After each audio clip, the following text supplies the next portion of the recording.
Je m'appelle Griotte, c'est mon prénom. Je suis artiste-auteur de famille créole Zanathan. Donc en fait, c'est une famille qui s'est installée à Madagascar depuis plusieurs générations. Et j'ai vécu en France métropolitaine, à La Réunion et à Madagascar. Donc maintenant, je vis à La Réunion depuis un peu moins de 10 ans. Et c'est pas mal parce que ça me permet de bouger plus facilement que quand on était à Madagascar. Et je peux continuer à travailler à Madagascar et aussi à La Réunion. Donc mon boulot, en fait, c'est dessiner, peindre, illustrer parfois et écrire aussi.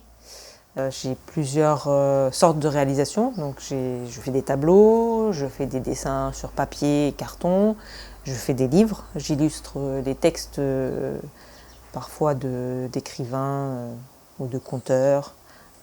J'ai des projets aussi, parfois avec des scientifiques, donc comme pour le livre Chez les creuseurs de Baobab.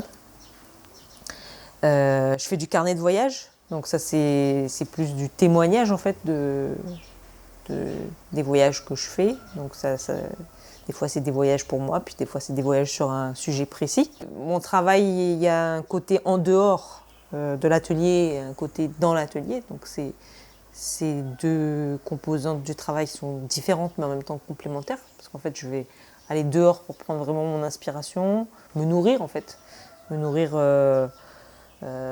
culturellement, me nourrir intellectuellement, me nourrir spirituellement, parce que dans la forêt on prend beaucoup de bonnes ondes. Et j'ai vraiment des thèmes aussi qui sont un peu autour de tout ça.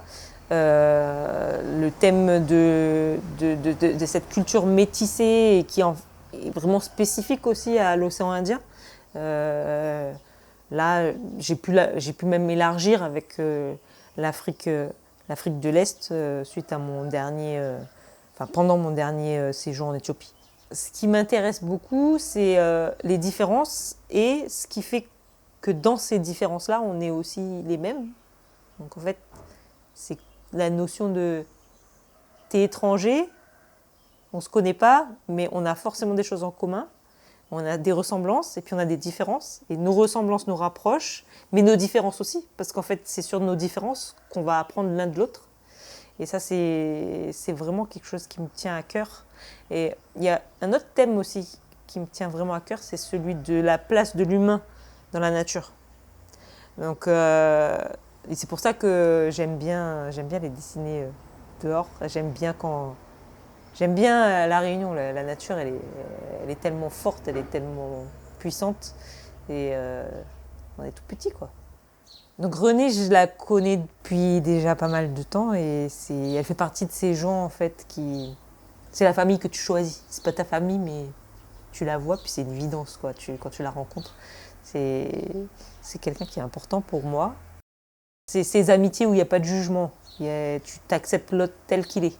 Et quand tu sais quand l'autre a besoin de toi, tu es là. Même si des fois on ne se voit pas pendant des années. Quand je suis partie à Mada, je ne l'ai plus vu pendant plus de 10 ans. Mais quand je la retrouve, c'est comme si on s'était vu il y a 2 semaines, quoi. Et voilà. Et on aime bien, avec Renée, on aime bien aller dessiner ensemble, toutes les deux, ou des fois c'est avec d'autres personnes, hein, mais elle nous fait des parenthèses, en fait. C'est des moments vraiment, on va dire, un peu sacrés. Hein, même si c'est pas une sacralité.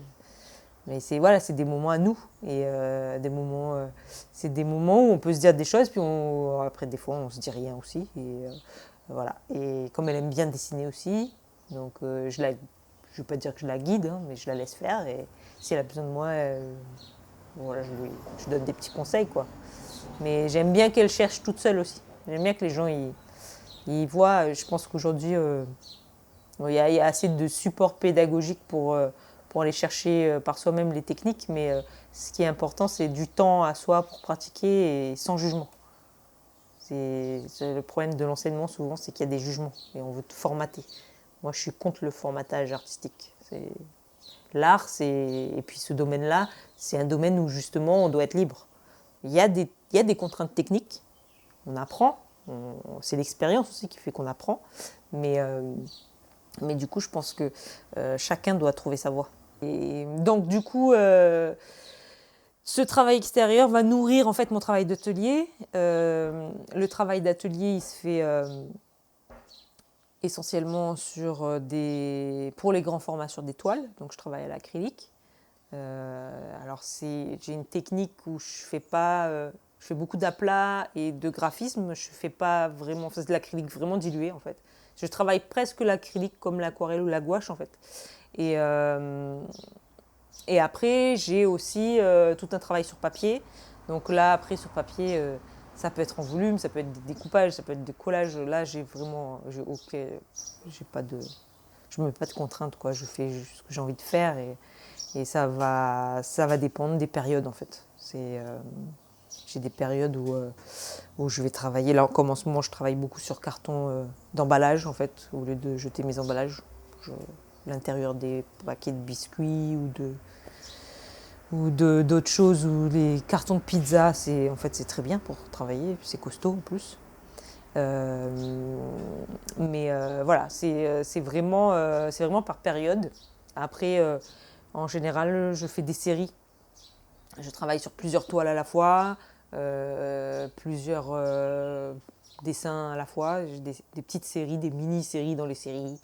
Euh, je vais décliner, par exemple, après le voyage d'Éthiopie, j'ai fait des toiles, plutôt pas en noir et blanc, mais on va dire en couleur très claire. C'est presque du blanc, c'est du gris pâle, on retrouve des couleurs par derrière, et puis en noir.